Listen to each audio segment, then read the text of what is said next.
드디어 이제 로마서의 긴 여정을 마무리하는 시간에 접어들었습니다. 이제 1시간 정도 말씀을 더 나누면 로마서 편지 말씀을 우리 다 마치려고 합니다. 바울이 이제 로마 교회에게 마지막 인사를 하고 있지요. 어떤 사람에게 인사하고 있는가, 그 대상을 우리에게 오늘 본문이 보여주고 있습니다.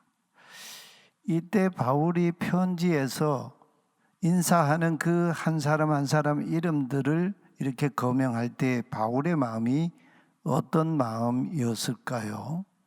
여러분 요즘 손편지를 잘 안 쓰시는데 편지를 쓸 때 그 편지 받는 사람과 관계에 있는 그 사람의 이름들을 쓸 때 그냥 쓰지 않지 않습니까? 마음이 거기에 담기고 또 뜻이 담기고 의미가 담기고 그렇지 않습니까?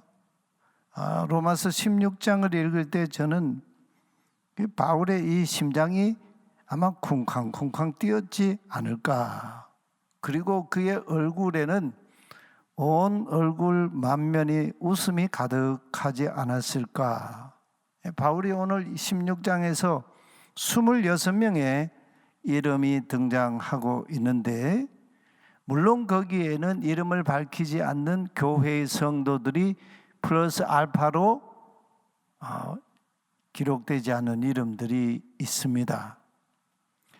또 이 이름들 중에는 로마에 사는 사람이 24명이 등장하고요, 이름이 알려지지 않는 사람이 있어요. 루포의 어머니, 그리고 또 한 자매라고 하는 이름, 그 익명으로 이렇게 등장합니다.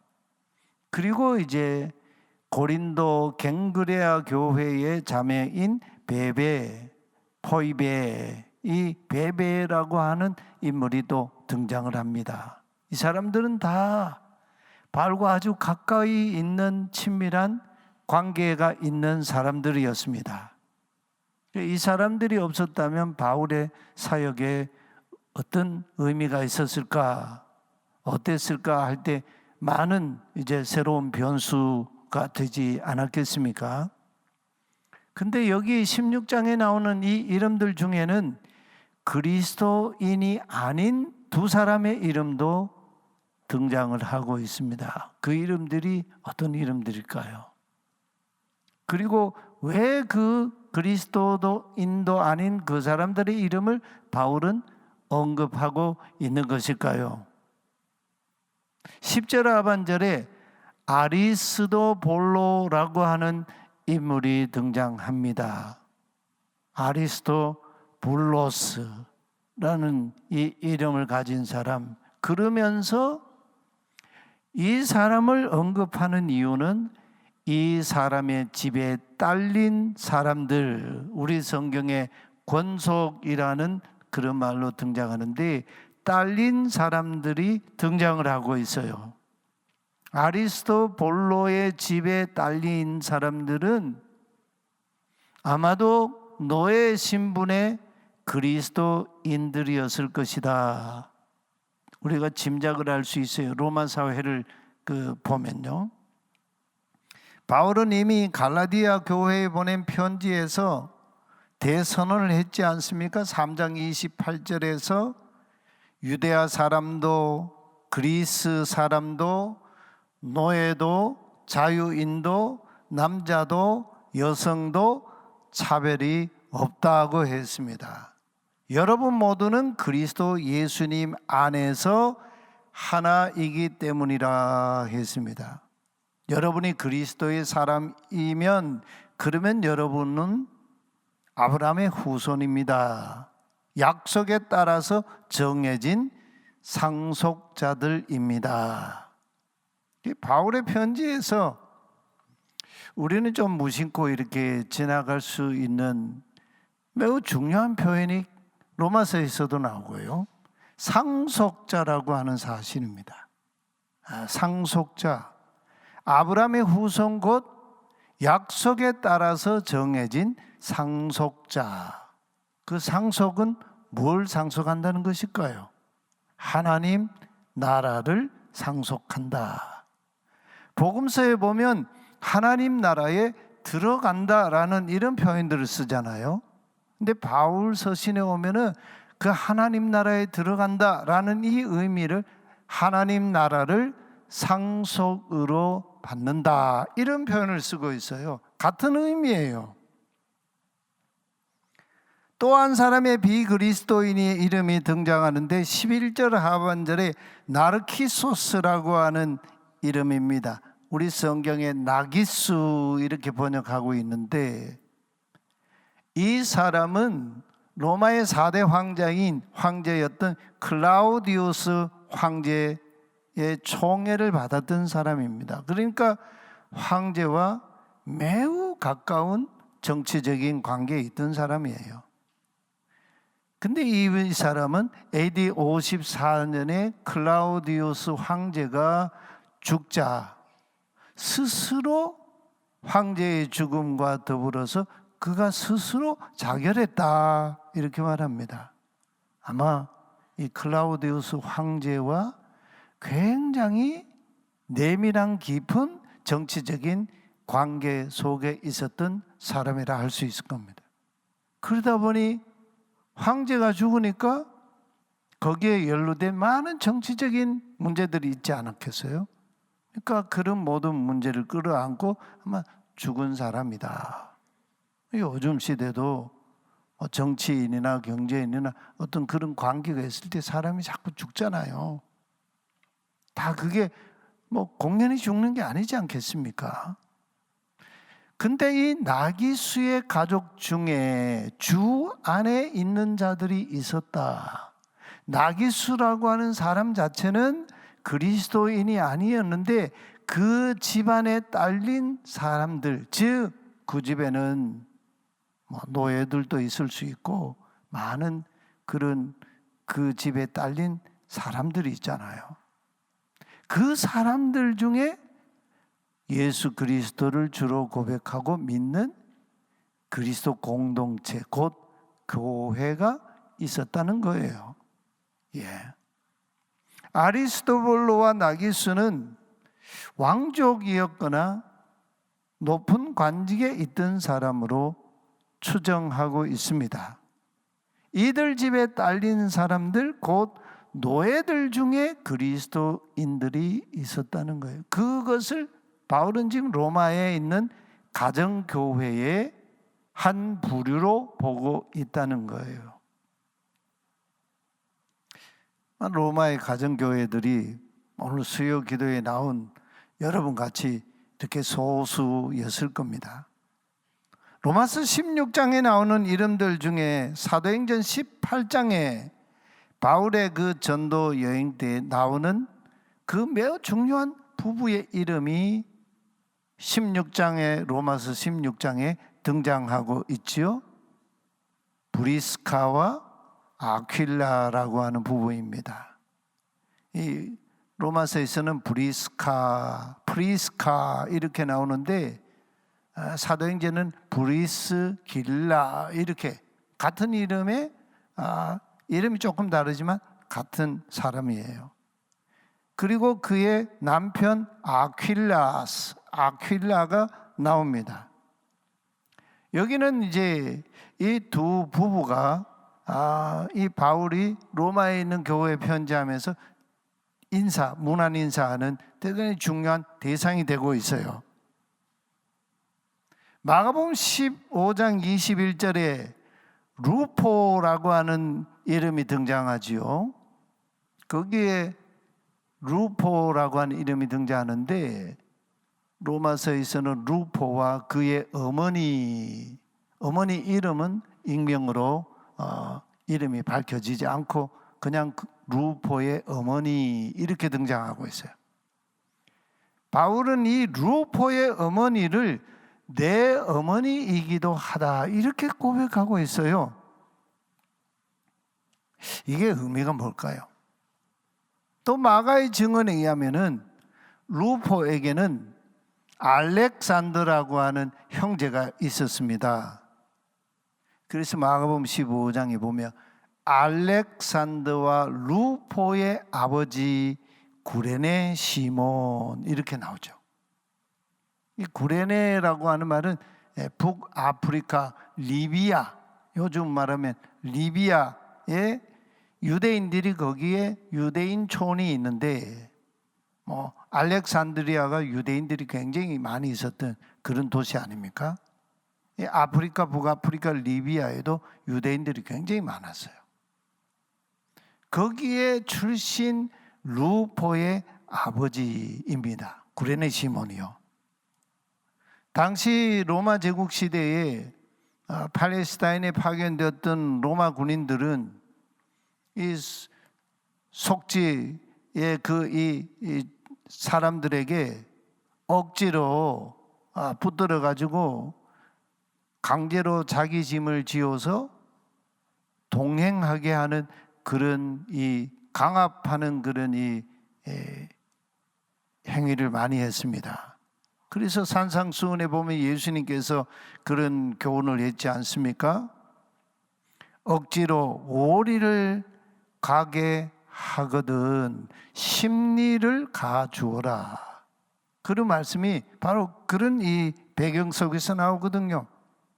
근데 이 루포의 아버지 알렉산더와 루포의 아버지 구레네 시몬은 예수님이 지고 가시던 십자가를 거기 따라가다가 예수님이 십자가를 무거워서 자꾸 쓰러지시니까 로마 군병이 이 구레네 시몬을 붙잡아다가 예수님이 지고 가신 십자가를 그에게 억지로 지웠습니다. 그리고 골고다에 올랐던 사람입니다.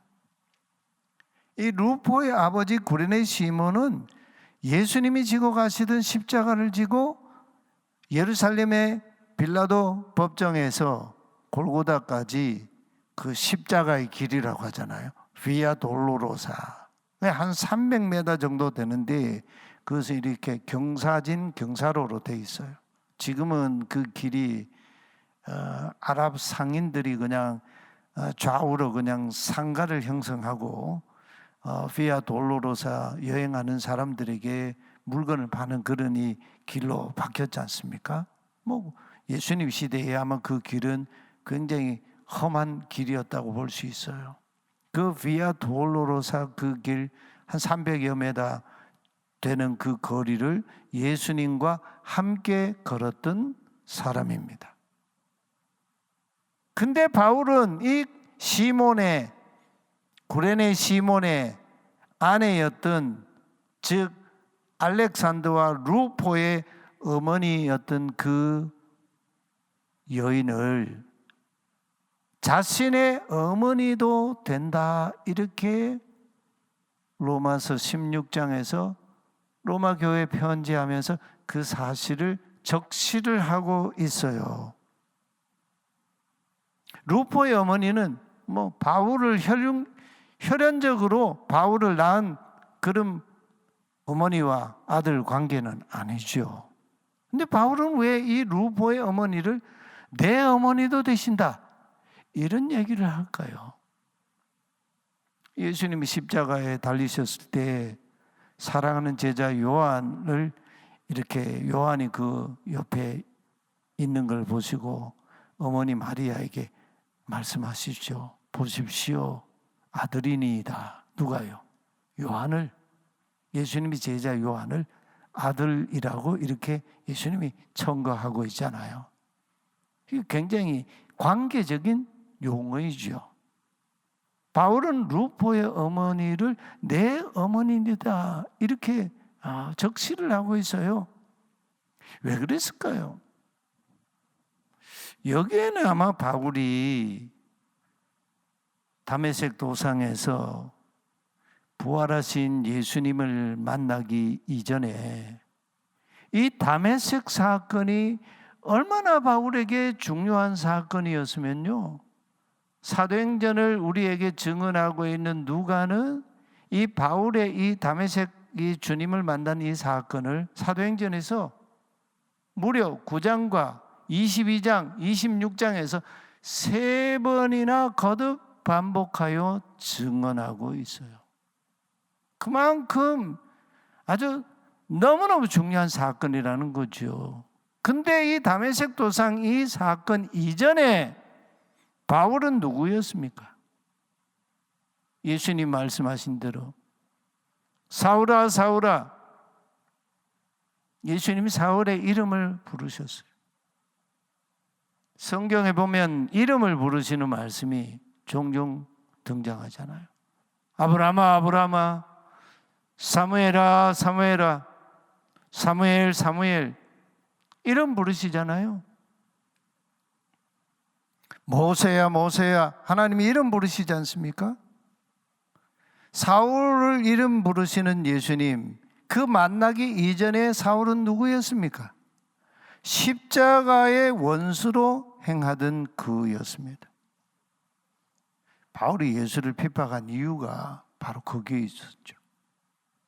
신명기 모세의 증언을 보면 나무에 달린 자마다 하나님께 저주받은 자라는 토라의 말씀이 있어요. 근데 예수님은 어디에 달리셨어요? 로마 제국 시대에 가장 참혹하고 흉악한 사형들인 나무 십자가에 달려 죽으셨어요. 하나님의 저주를 받은 죽음이죠. 누구를 위해서요? 바울은 그걸 몰랐던 거죠. 우리의 허물과 죄로, 바울이 나중에 이제 예수님 만나고 나서 에베소 교회에 보낸 편지에서 얘기하잖아요. 우리의 허물과 죄로 죽었던 우리를 살리시기 위해서 그리스도께서 십자가에 죽으셨다. 근데 바울은 예수를 만나기 이전에는 그 십자가가 하나님께 저주받은 자의 죽음이었어요. 그런데 그분을 세상의 주와 그리스도로 전파하고 그분을 믿는다고 하는 게 바울에게는 용납이 되지 않는 거죠. 그래서 하나님의 토라의 말씀을 지키기 위해서 그는 예수를 핍박했고 교회를 핍박했습니다. 그를 찾아오신 그의 인생에 개입하신 예수님의 첫 말씀이 뭡니까? 그의 이름을 부르면서 내가 왜 나를 박해하느냐, 내가 왜 나를 지금 박해하고 있는, 디오코라고 하는 이 동사를 쓰고 있죠. 왜 박해하고 있느냐. 그러니까 사울이 그러죠. 내가 지금 누구를 핍박한다고 그러는가? 주여 니시니까 묻지 않습니까? 야, 그 상황에서도 이 사울이라고 하는 인물이 참 똑똑해요. 할 말 다 해요. 나는 내가 박해하는 예수다. 나사렛 예수다. 그때 얼마나 그의 인생이 충격을 받았을까요? 저는 그 다메섹 사건의 그 사건이 갈라디아 2장 20절에서 나오는 내가 그리스도와 함께 십자가에 못 박혀 죽었다, 이 고백을 바로 그 사건과 연동되어 있는 사건이에요. 거기서 십자가의 의미가 바뀌는 거죠. 바울이 다시 만난 십자가예요. 로마의 저주, 로마의 형틀, 하나님께 저주받은 그 죽음이 아니라 하나님의 속죄 양으로서, 하나님의 어린 양으로서 허물과 죄로 죽은 우리를 살리시기 위한 그리스도의 대속물로서 그리스도의 죽음이, 십자가가 의미가 전환된 거예요. 그래서 바울은 그것을 십자가의 복음이라고 그랬어요. 바울이 왜 루포의 어머니를 나의 어머니가 되신다 이렇게 말하고 있느냐? 그가 회심한 이후에, 돌이킨 이후에 로마서 1장 1절에서 바울이 제일 먼저 얘기하고 있는 건 뭡니까? 파울로스, 바울, 나 바울은 이런 말이죠. 둘로스 크리스ቱ 예수, 종입니다. 누구의 종이에요? 그리스도 예수의 종입니다. 이게 바울의 정체성이에요. 로마 교회를 향해서 자기 고백하는 바울의 첫 일성 아닙니까?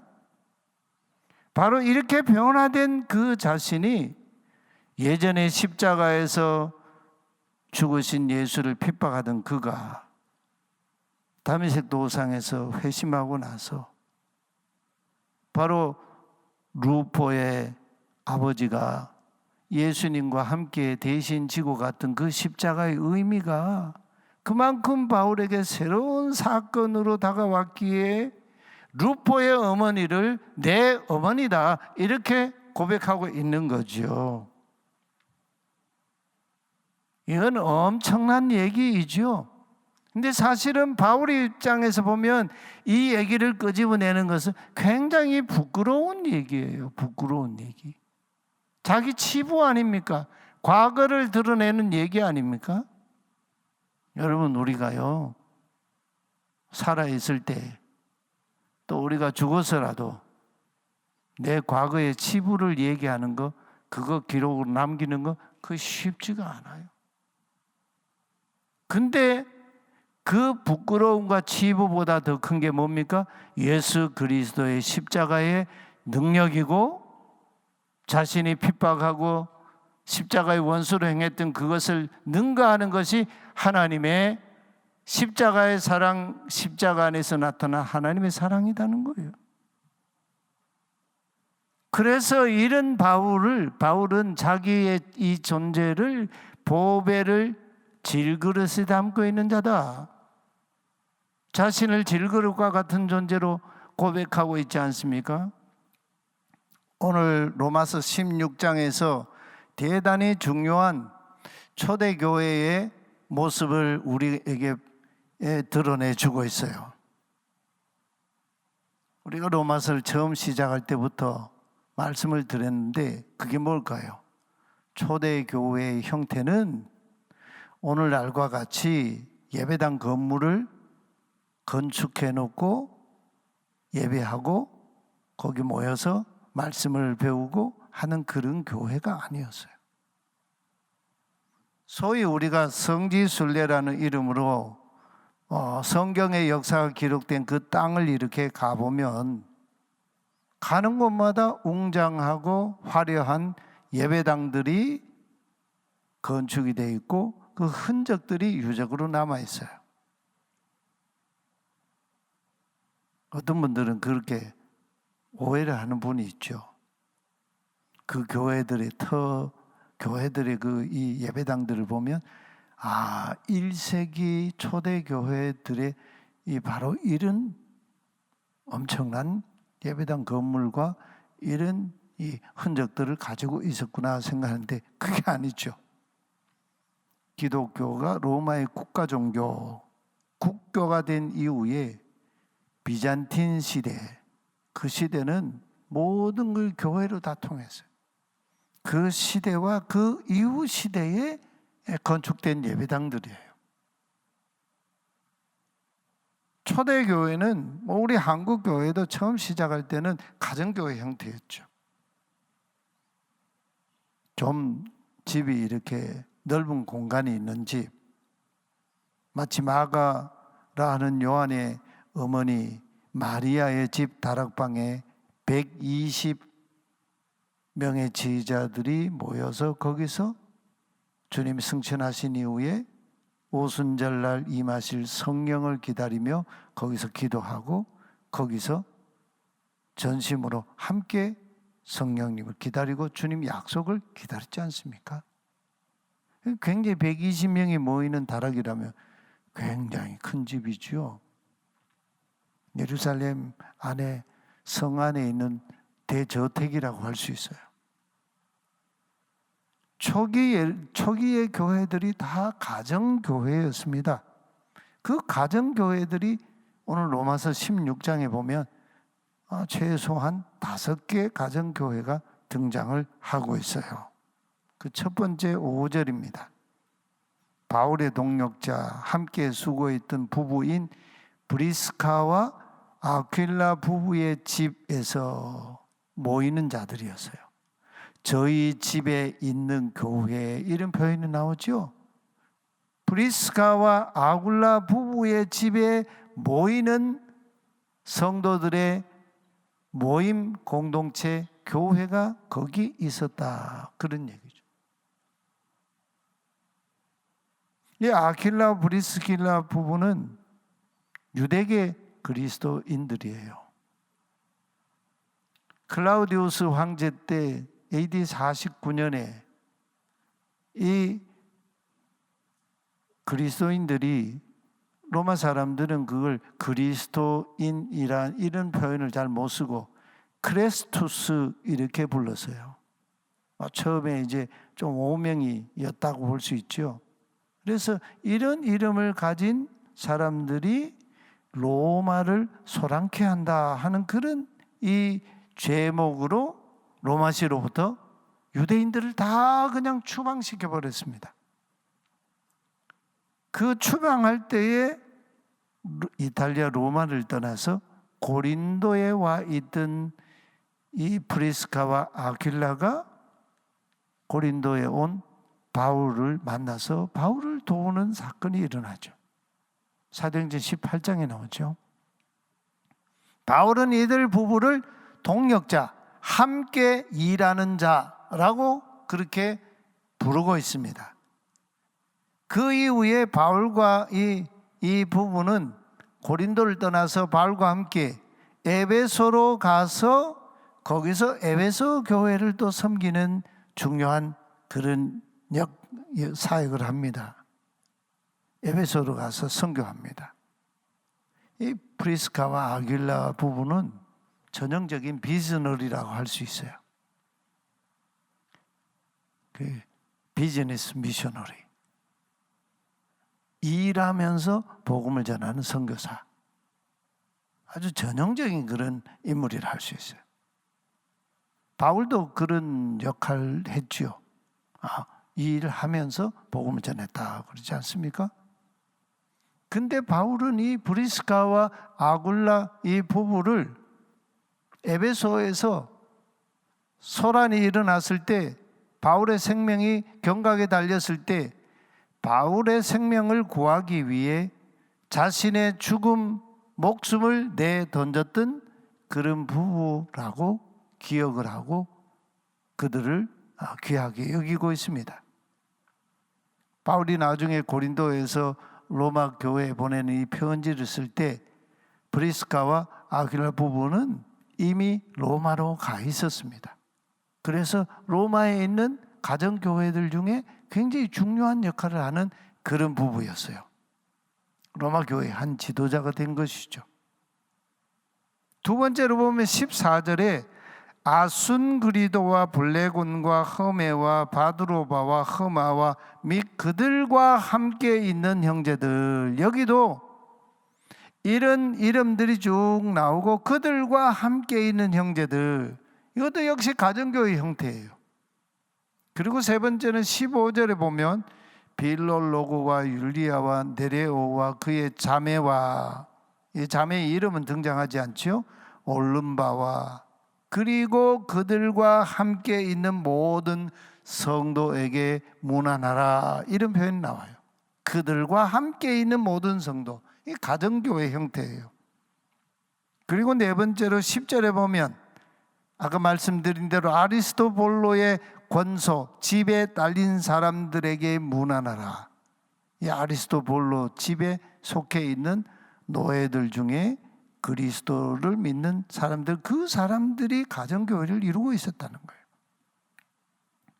이 아리스토볼로는 아까 왕족이다 제가 그런 말씀을 드렸는데 AD 41년에서 44년 동안 이 팔레스타인을 통치했던 헤롯 아그리파 1세라고 하는 왕이 있었죠. 그 왕의 형제가 아리스토볼로였습니다. 바울이 로마서 편지를 쓸 때 당시에는 이 아리스토볼로는 이미 세상을 떠났습니다. 그러나 그의 이름으로 모이는 권속들이 있었는데 그 권속 중에 가정교회가 있었다는 거예요. 마지막 다섯 번째로 11절에 조금 전에 말씀드린 대로 나기수의 집안에서 주님 안에 있는 자들에게, 즉 가정교회에게 문안하라 합니다. 근데 이 로마서 16장에 등장하는 이 바울의 그 이름들 쭉 얘기하는 이 이름들 보면 태반이 이방인들이에요. 그리고 로마 교회는 이방인들이 있었과 동시에 또 누구가 있었다 했죠? 유대인 출신 그리스도인들이 있었다. 그리고 로마서 14장과 15장에서 그 말씀을 보았는데, 믿음이 강한 자들이 믿음이 약한 자의 약점을 담당하라, 그런 말씀들이 있었죠. 믿음이 강한 자들은 믿음이 약한 자의 약점을 비판하지 말고 그것을 스스로 짐을 담당해라, 그런 이 바울의 권면이 있었지 않습니까? 그럴 때 믿음이 강한 자들이 누구였을까요?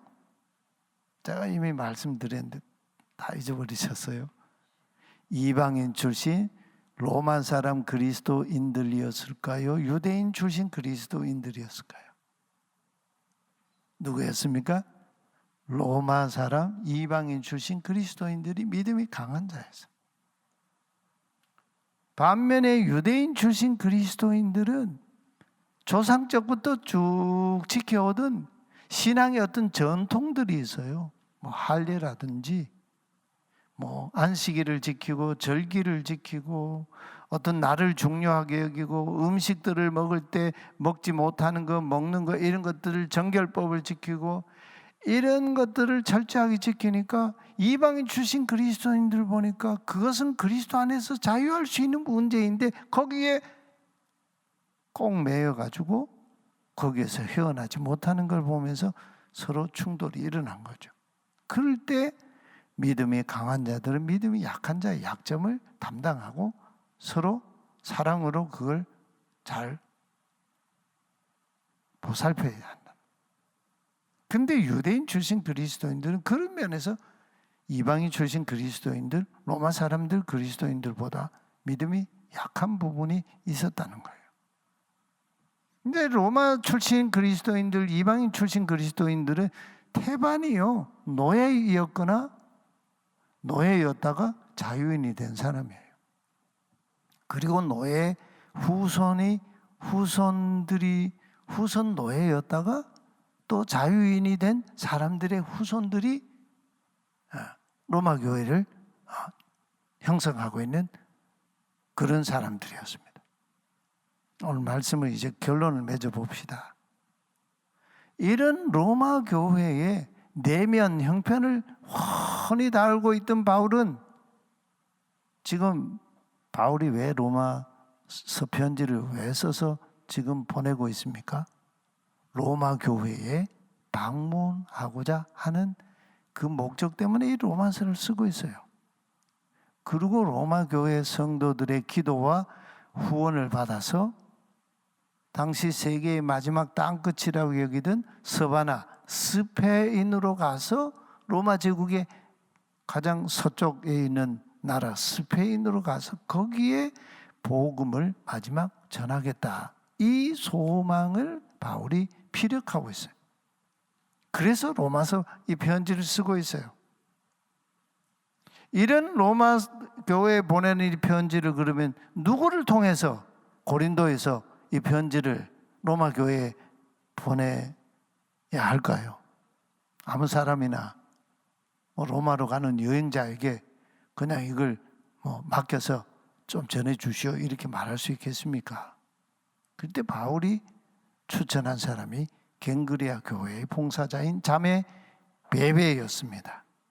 이 베베가 나의 이 편지를 가지고 너희 로마 교회들을 방문했을 때 로마 교회 성도인 여러분, 주 안에서 같은 성도로서 품위 있게 합당하게, 여기 악시오스라고 하는 말인데 성도의 이 기준에 맞게 주 안에서 베베 자매를 영접해 주십시오, 이렇게 오늘 16장 시작하고 있습니다. 베베가 여러분에게 가 있는 동안에 필요한 것이 있다면 무엇이든지 도와주십시오. 왜냐하면 베베는 평소에 자선행위를 많이 하던 사람이었고 바울의 매우 적극적인 후원자였다라는 사실을 말하고 있습니다. 이 베베의 출신은 갱그레아였는데 고린도 지역의 무역항이죠. 그래서 우편 교환이 아주 빈번한 그런 곳이었고, 바울이 로마 교회에 편지를 보낼 때 명실공히 교회는 우주적이고 온 땅의 모든 교회가 교회의 머리이신 그리스도의 몸을 이루는 하나의 공동체임을 바울은 이 편지 말미에 이걸 드러내고 있어요. 에베소 교회 편지에 보내면 그리스도를 하나님이 어떻게 하셨습니까? 만물 위에 세우시고 만물 안에 계시게 하시고 교회의 머리가 되게 하시고 모든 이름을 그 이름에 무릎 꿇게 하시고 모든 것들을 그 발 아래 복종하게 하시는 그분의 풍성함이 곧 교회다, 이런 얘기를 하지 않습니까? 교회는 우주적이에요. 보편적인 하나의 교회예요. 우리 교회가 이 바울의 이 마음을 다시 우리 회복했으면 좋겠습니다. 우리 금년 12월 이제 남겨두고 있는데, 우리 교회도 이 바울의 이 고백과 이 증언을 가슴에 품고 형제 교회들, 선교 기관들을 위해서 기도하고 진심이 담긴 서로의 교제가 이어지는 그런 교회가 되었으면 좋겠습니다. 그리고 이제 바울은 끝으로 로마 교회 성도들, 가정교회들을 기억하면서 이런 이름들을 우리에게 쭉 열거한 후에 16절에서 거룩한 입맞춤으로 서로 인사를 나누라, 이렇게 말하고 있습니다. 평화의 입맞춤으로 서로 성도 간에 서로 인사하라. 그 가정교회 거기에 이렇게 매이지 말고, 로마에 있는 가정교회들 5개 가정교회들이 있는데 그 교회들 모두 서로 입맞춤으로 서로 문안하고 인사하라. 중동 지역에는 요즘도 이렇게 보면 이렇게 가까운 사람들이 만나면 양볼에 이렇게 입맞춤을 합니다. 거룩한 입맞춤은 그리스도 안에서 한 가족 권속이 되었다는 그런 따뜻한 환대의 그 표현법으로 초기 교회 그 인사법이었어요. 우리는 뭐 이런 인사를, 우리 동양 문화는 이런 인사를 거의 안 하지요. 그런데 주일날 우리가 예배하고 또 헤어지고 그럴 때 정말 얼굴이 익숙한 사람이 아니면 이런 고백이 우리 안에 너무 부족한 거라고 생각해요. 이런 인사가 없어요. 옆에 사람 눈도 맞추지 않고, 누가 자꾸 알아주면 막 이게 부담이 되고 말이죠. 그리고 악수도 안 하고, 악수하려고 그러면 그냥 피해서 가버리기도 하고. 이 그리스도 안에서 한 공동체라는 이 신앙과 고백이 없는 것이 아닐까. 질문 반문을 해보지 않을 수 없어요. 여러분, 가룟 유다가 예수를 넘겨줄 때에 예수님께 찾아와가지고 인사를 하죠. 라비요. 우리 성경은 안녕하십니까 이렇게 번역하고 있는데, 라비요, 기뻐하소서, 이런 말이에요. 얼마나 이게 비굴한 인사입니까? 예수님을 팔아넘기는 그 자리에 와서 예수님에게 라비요, 기뻐하소서, 예수님을 지금 비웃는 거죠. 그러면서 예수님께 입을 맞추었습니다. 체포해 갈 사람이 바로 내가 입 맞추는 이 사람이라고 그러면서 그냥 예수님을 딱 집어서 예수님께 입 맞췄습니다. 이건 거룩한 입 맞춤이 아니죠. 그때 예수님이 친구요, 무엇 때문에 왔느냐 이렇게 물으시죠. 내 할 일을 하라 하셨죠. 그럴 때 예수를 잡으러 왔던 로마 군인과 성전 경비대 그 군인들이 그냥 땅에 엎드러졌지 않습니까? 우리는 성도 간에 무슨 인사를 나누는 게 좋겠습니까?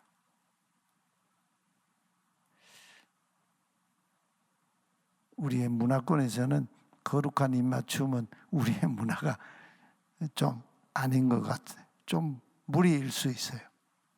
그리고 따뜻한 눈길, 그리고 악수는 할 수 있지 않겠습니까?